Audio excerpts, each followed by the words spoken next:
Les pleurs résonnaient entre les conteneurs à ordures comme un cri de détresse que personne d'autre ne pouvait entendre. Clara, 9 ans, aux yeux qui ne voyaient plus le monde depuis 3 ans, s'arrêta au milieu de la ruelle sombre. Ses doigts serrèrent la canne blanche tandis que son cœur s'emballait. Ce n'était pas le cri d'un chat. C'était le cri d'un bébé. 3 bébés, en fait. Elle pouvait distinguer chaque voix, chaque tonalité différente de désespoir. Personne ne la croirait si elle racontait. Personne ne croyait jamais à la fille aveugle qui dormait sous le marquise de la boulangerie. Mais Clara savait suivre les sons mieux que n'importe quelle personne ayant une vue parfaite. Ses pieds nus avançaient sur le béton glacé, évitant les obstacles que sa canne rencontrait. Les pleurs devenaient plus forts, plus urgents. Lorsque ses doigts touchèrent le tissu doux de la première couverture, Clara sentit la petite chaleur d'un corps. Puis un autre. Et encore un autre. 3 bébés enroulés dans des couvertures coûteuses, abandonnés là comme des déchets. Son estomac se noua. Elle-même avait été abandonnée des années auparavant, mais elle n'aurait jamais imaginé que quelqu'un ferait cela à des enfants si petits. Les petites mains agrippèrent ses doigts avec une force désespérée. Clara ne savait rien sur la façon de s'occuper des bébés. Elle avait à peine la capacité de s'occuper d'elle-même. Elle mangeait des restes quand elle avait de la chance, dormait où elle pouvait, fuyait les hommes dangereux qui erraient dans les rues la nuit. Comment pourrait-elle sauver 3 vies alors que la sienne même était suspendue à un fil? Mais quelque chose en elle refusait de les laisser là. Peut-être était-ce le souvenir de la solitude qui la rongeait chaque jour. Peut-être était-ce la colère de savoir que des enfants étaient jetés comme s'ils ne valaient rien. Ou peut-être était-ce simplement l'instinct de survie qui criait qu'elle n'était plus seule. Clara déchira sa propre chemise, attachant les bébés contre son corps maigre. Ils étaient lourds. Beaucoup trop lourds pour ses bras faibles. Mais elle ne pouvait pas les laisser. Pas après avoir entendu ses pleurs. Pas après avoir senti ses petits doigts agripper son espoir. En titubant dans la rue, Clara réalisa qu'elle n'avait pas de nourriture. Pas d'abri. Rien à part une canne et 3 bébés qui dépendaient d'elle pour survivre. La peur serra sa gorge, mais elle avala sa salive et continua à marcher.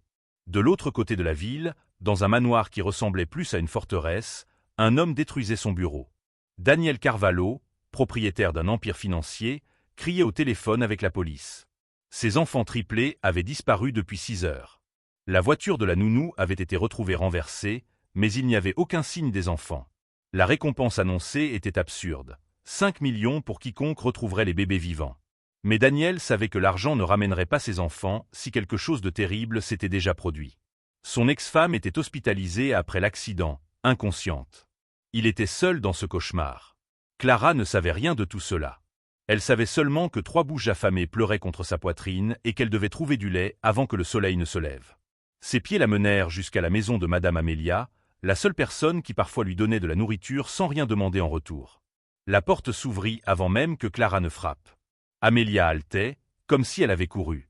Ses yeux écarquillés se fixèrent sur les bébés. Clara ne pouvait pas voir l'expression de choc sur le visage de la femme, mais sentit la tension dans l'air. Quelque chose n'allait pas. Très mal. Et Clara venait de se placer au centre d'une tempête qu'elle n'aurait jamais imaginé exister.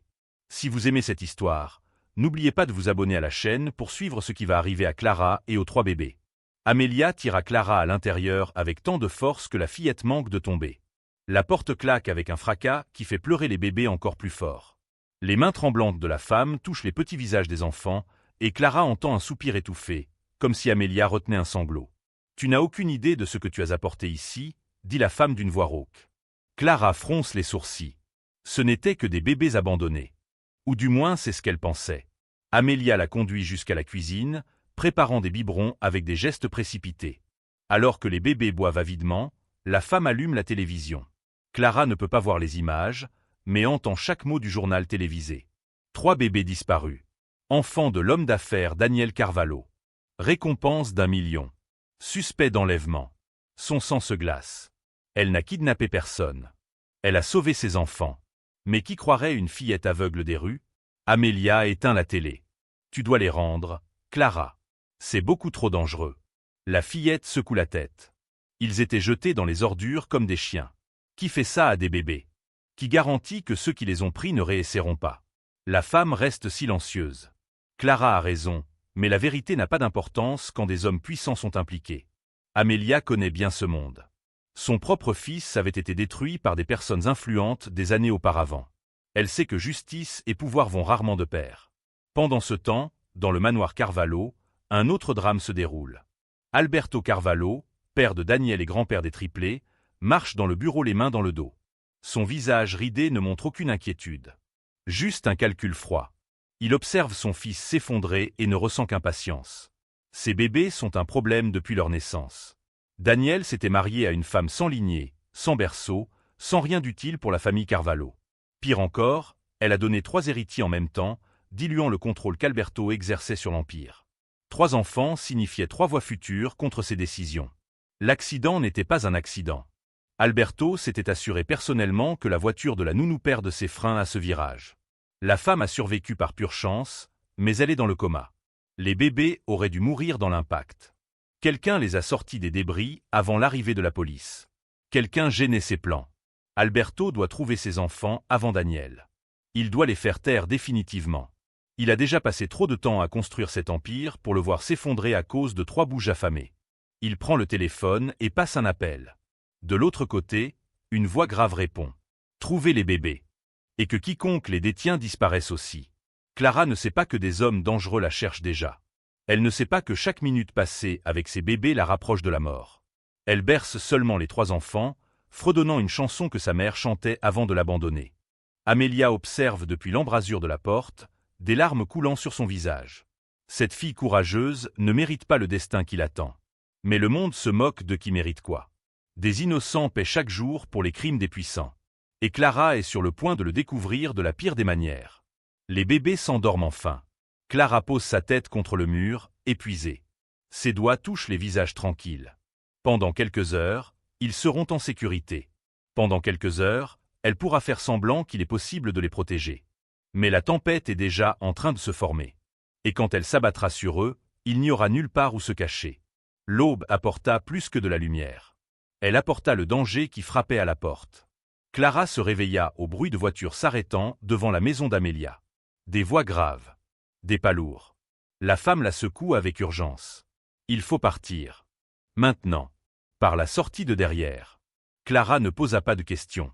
Elle serra les bébés contre sa poitrine, sentant leur poids tirer sur ses épaules. Amelia fourra de l'argent dans la poche du pantalon de la fillette. C'était peu, mais c'était tout ce qu'elle avait. Va à la vieille église de l'autre côté de la ville. Le père Thomas t'aidera. Fais-lui confiance. La porte d'entrée fut enfoncée avec fracas. Amelia poussa Clara par la fenêtre arrière, tandis que des hommes envahissaient la maison. La fillette courut à l'aveugle dans les ruelles, ses pieds nus saignant sur l'asphalte brûlant. Les bébés pleuraient, trahissant leur position. Mais s'arrêter signifiait la mort. Elle ne comprenait pas comment elle avait réussi à atteindre l'église. Peut-être était-ce la mémoire des rues qu'elle parcourait tous les jours. Peut-être était-ce le désespoir pur. Ses jambes tremblaient quand elle frappa la porte en bois massif. Le père Thomas l'accueillit sans question, la guidant vers une cache secrète sous l'autel. Là, dans le silence humide de la cave, Clara put enfin réfléchir. Elle ne pouvait pas continuer à fuir indéfiniment. Les bébés avaient besoin de soins qu'elle ne pouvait pas donner. Ils devaient retourner auprès du père. Mais comment faire cela sans finir morte ou emprisonnée? Le prêtre apporta de la nourriture et d'autres biberons. Il apporta aussi des nouvelles. La police cherchait les bébés. Mais ils n'étaient pas les seuls. Des hommes sans identification fouillaient aussi les rues. Des personnes étaient menacées. Amelia avait disparu après l'interrogatoire. Clara sentit des larmes brûler ses yeux aveugles.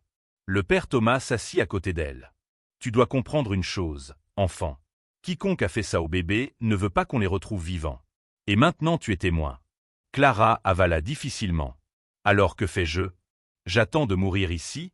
Le prêtre secoua la tête. « Soyons plus malins. Utilisons la seule arme que nous avons, la vérité. » Il expliqua le plan. Clara enregistrerait un message vidéo racontant tout. Où elle avait trouvé les bébés. Comment elle les avait sauvés. Le prêtre l'enverrait à toutes les chaînes de télévision. Avec le public informé, il serait plus difficile de la réduire au silence. Clara accepta. Elle n'avait pas le choix. Mais il y avait quelque chose que le prêtre ne savait pas. Pendant qu'elle s'occupait des bébés durant ces heures désespérées, elle avait trouvé quelque chose dans la couche de l'un d'eux. Un petit dispositif de localisation. Quelqu'un voulait savoir où se trouvaient les bébés. Et Clara venait de donner l'emplacement exact. Elle n'en parla pas au prêtre. Pas encore. Elle devait comprendre qui avait placé ça là. Serait-ce le père essayant de protéger ses enfants? Ou serait-ce l'enleveur marquant ses victimes? Clara rangea le dispositif dans sa poche, sentant le métal froid contre ses doigts.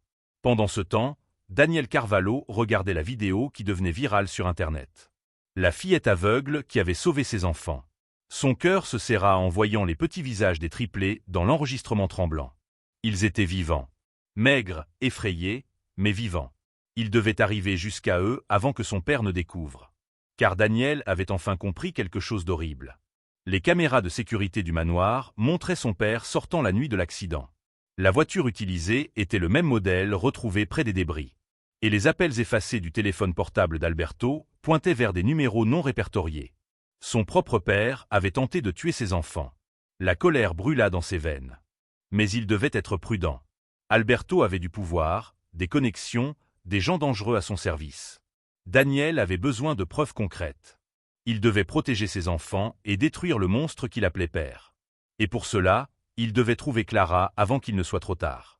La fillette aveugle ne le savait pas, mais elle était devenue la pièce centrale d'une guerre entre père et fils. Une guerre où un seul en sortirait vivant. Le traceur clignotait dans la poche de Clara comme une bombe à retardement. Elle comprit enfin. Peu importait où elle fuyait, il connaîtrait toujours sa position. Le dispositif était une sentence de mort ambulante. Mais il pouvait aussi être la clé pour tout arrêter. Clara appela le père Thomas. Nous devons utiliser ça comme appât. Attirer celui ou ceux qui traquent les bébés. Le prêtre hésita, mais vit la détermination dans les yeux vides de la fillette. Elle n'était plus seulement une enfant effrayée. Elle était une guerrière luttant pour la seule famille qu'elle avait. Ils montèrent un piège. Clara emmènerait les bébés dans l'ancien entrepôt abandonné près du port. Endroit isolé, parfait pour une embuscade. Mais le prêtre alerterait la police et Daniel Carvalho simultanément. Celui qui arriverait le premier déciderait de leur destin. La nuit tomba lourdement sur la ville. Clara marcha dans les rues désertes avec les bébés attachés à son corps. Son cœur battait si fort qu'elle était sûre que tout le monde pouvait l'entendre. Elle atteignit l'entrepôt exactement à minuit. Le silence était assourdissant. Puis elle entendit des pas, plusieurs, encerclant le bâtiment. Une voix connue résonna dans l'obscurité. Alberto Carvalho. Petite idiote. Tu as vraiment cru que tu pouvais me défier? Clara ne répondit pas. Elle serra seulement les bébés plus fort. Alberto entra, accompagné de 3 hommes armés. Tu aurais dû mourir avec eux dans cette décharge. Cela aurait été plus clément. Clara sentit le canon froid d'une arme presser son front. Les bébés commencèrent à pleurer. C'était la fin.